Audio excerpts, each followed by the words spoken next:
Hey friend, Brandon here. Android is over a decade old now and has surely come a long way since then. The Android we know now had its start with the HTC Dream or the T-Mobile G1, but that actually wasn't the first Android phone. No, there is another. The first Android phone was an unreleased development prototype phone called the Sooner. And guess what?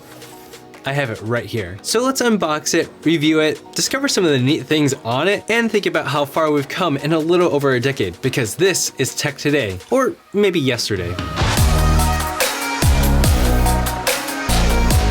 This video is sponsored in part by privacy.com, a free service that is even more important when you're ordering so much more online. It helps protect your identity and financial information by creating virtual cards and in turn preventing fraud from occurring on your actual accounts. Not only is it free, but you can get $5 off your first purchase if you're a new signup. Go to privacy.com/thisistechtoday to sign up for an account. Please share, subscribe, hit that bell icon to be notified when I post a new video. I'd really appreciate it. So occasionally things like this show up on eBay, especially prototypes and unreleased devices. This prototype only had a few up and I managed to snag one for about 200 bucks. Inside the box we have one battery and it's 960 milliamps. I guess it could be worse. A mini USB to USB-A cable, a 5-watt charger with a micro USB plug. And oh, these headphones, they have a USB-A plug on one end, and then the old school cable setup where one cable is longer than the other. If you didn't know how to use this awkward thing, you wrap it around your neck and then you put it in your ear so that it's just hanging off from one side like this. So it's not like hanging in front of you like a V. And then there's this little clip guy here that you clip onto like a shirt or a coat or something like that. And then on this guy, there's a little hole there that is the microphone you can click on. There's a volume slider along the side. This feels very old school. Definitely plasticky and cheap, and then a button for you to just click on, probably like accept a call or hang up. And then even some earbud foam muffs. I remember how much I hate these. Oh, these always felt like they're gonna rip. Oh gosh, see how you can see through it? It's so cheap. What is that even doing? You can see, okay. This is like the equivalent of just putting a sock on, but it's for your earbuds. They fit in there and they don't really fall out when you shake your head, probably because of the little foam muffs. I hate this. Anyways, and then we have the Google Sooner prototype itself. Let's do a little ASMR peel. By the way, I have an ASMR tech unboxing channel if you want to check that out. Yeah, that's real.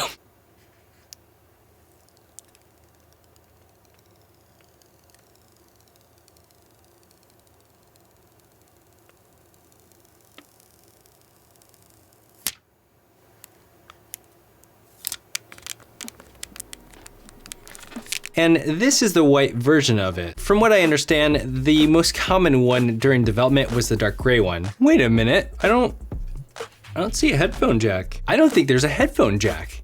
What? There's no headphone jack. Wow, maybe Google was way ahead of the trend. Oh no. As you can see, this actually has a physical keyboard, kind of like a BlackBerry if you know what that is. So this is not a touch version of it. There's no touch screen on it. I used to love these physical keyboards because I used to use a Palm Trio. My first Palm was a 700p, and then my last one was a 700W. The nice thing about having an actual keyboard is its tactile feel. You can actually type on it without really looking, but I guess you can kind of do that now on the software keyboards. And you know, after quite a few years, I'm quite used to just using the software keyboard, but you know, this is kind of nice. So for those of you who have used the physical keyboard at one point, go ahead and vote up here. Do you prefer the physical one or are you okay with the software one now? I'd like to know, that'd be interesting. All right, let's turn it on. Okay, so it says Sooner there. There was the code name when it booted up. It says Android there and a red dot moving around. Wow, this screen is really dim. By the way, the screen is a 320 by 240 resolution LCD screen. It's super high resolution.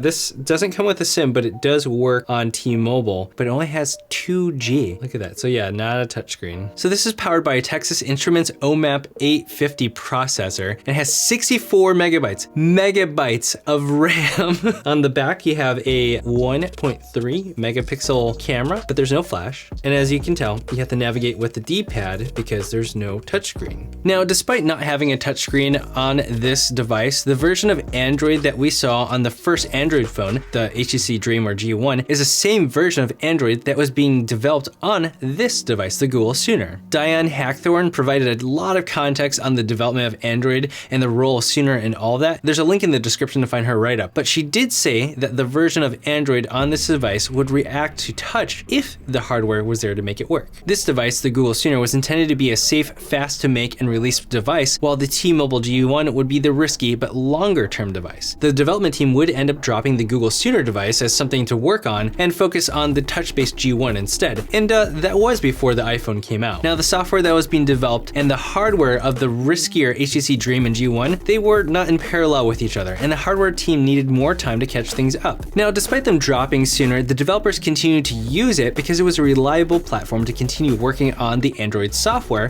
while the hardware side of things continued to catch up with that software. Apparently, by the time the HTC Dream or G1 launched, the development team was still trying to get everything refined and working. They weren't even sure if it would work in time. In fact, they weren't even sure if they could send updates to it. So it's really quite crazy how far we've come since this device. Here's how the form factor looks like next to each of the Google Pixel models. So here we have the first Google Pixel, but it's nice. It's made of that metal, but you can see the big difference between having a keyboard and then a touch screen for your operating system. And of course, the Sooner is quite a bit thicker. Here is the Pixel 2 XL next to it. Back in the day when we have the two-tone and front-facing speakers. And then the last generation of the front-facing speakers with the Pixel 3 XL. That nice fingerprint scanner on the back. Here's another plastic boy, the Pixel 3a.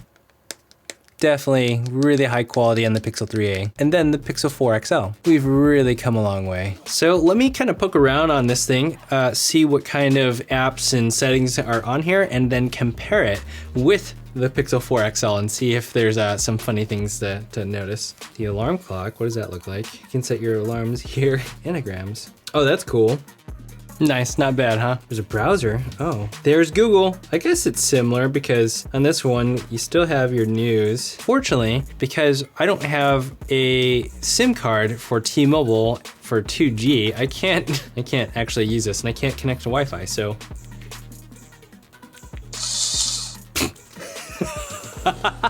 That's some hardcore skeuomorphism right there. I think this takes a micro SD card, but it has to be a really small one. Yeah, this SD card doesn't work with it. Although I did find the SIM card slot on the side. It is really nice to have a removable battery. Oh, interesting. It was like they were developing all these different things for all these other carriers. Ooh, here are all the wallpapers.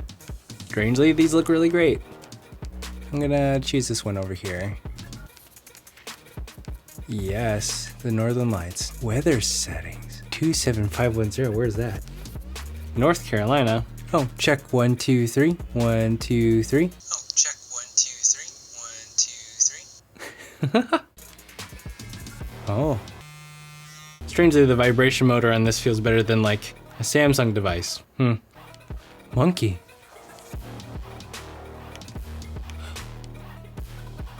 I want to know what the monkey did. Oh, I wonder what the 7200 is. Wow, that's surprisingly pretty advanced for this tiny thing, but it definitely took a little bit of time to load. There's Quake on here. Oh, I don't have the package file for it, so that stinks. If you know how to get that on here, let me know. It's a little penguin. Love that shorthand, right? Okay, thanks, meet you for dinner. See you later. Oh, there's the camera. How does it look? It's pretty wild, right? Pretty old school. There's this canvas one. I don't think that is licensed. Oh, wow. Fancy. Here's a little Easter egg. How many people do you remember what this is? Someone set up us the bug. We get signal. What? Main screen turn on. It's you. How are you, gentlemen? All your days are belong to us. You are on the way to destruction. There's a lot of penguins in this phone. I was not expecting that.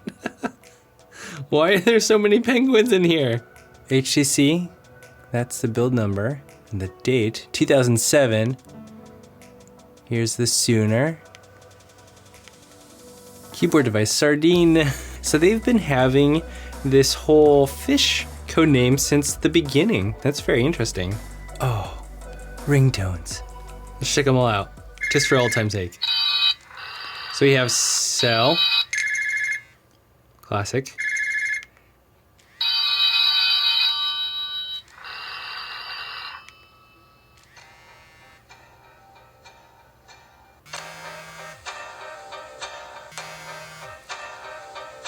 Wonder why that's the Googlers one. Jack Bauer. Oh, that takes me back. I'll go with Jack number 2 for Jack Bauer. 24 fans. Give me a thumbs up. Snake on a phone. No. Oh, there's a Twitter on here. A native Twitter client. How about that? There's this little scroll thing, so go back to settings where we were earlier. So these are all pretty much what you find in that little app drawer anyways. And then you have these notifications up here, signal, battery, and the time. And that's really it. There's not like a ton else to it. It's actually really quite basic. This is so neat. I love that this really came in for me to check out a bit more while I'm stuck inside. And with so many of us working from home and self-isolating, I'm sure you're purchasing way more things online like I am. In times like these, your mind can be all over the place and it can be very easy to make purchases without being as careful as we should be. But don't make the mistake of not protecting your personal and financial information. Sign up for privacy.com, which is free for you to use. Maybe you saw an ad for a great deal and you bought something only to realize that you impulsively put your information into some shady website, or yet another major shopping website gets hacked. You have to protect yourself. That's why I personally use privacy.com. It allows you to generate virtual cards to mask both your personal and financial information from fraud. I often use the one-time use feature, which is great for promotional trials. There's even an option for a set amount that can be charged each month for things like subscriptions. They recently launched a paid pro and team tier that gives you cash back on all your purchases, allows you to create even more virtual cards, and with the teams tier, you can set transaction limits for each employee that has access to your business. That's especially important if you have employees working remotely and you need to keep track of their spending. Privacy.com is free for you to use because they make money off the transaction fees with the merchant, not your information. And if you're a new sign up, they'll give you $5 off your first purchase. Go to privacy.com/thististechtoday to sign up for an account now. So what do you think about the Google Sooner prototype development device? What are your thoughts about the beginning of Android and how far we've come? Are there any things you want me to check out? Let me know in the comments, but even better, follow me on Twitter or Instagram and let me know what you want me to find out there, and then I'll reply with an answer for you there. Even better, join the This Is Tech Today community Discord chat server and join the community. Thank you for watching This Is Tech Today, where we talk about the intersection of technology in our everyday lives, in business, and in all things creative. Until next time.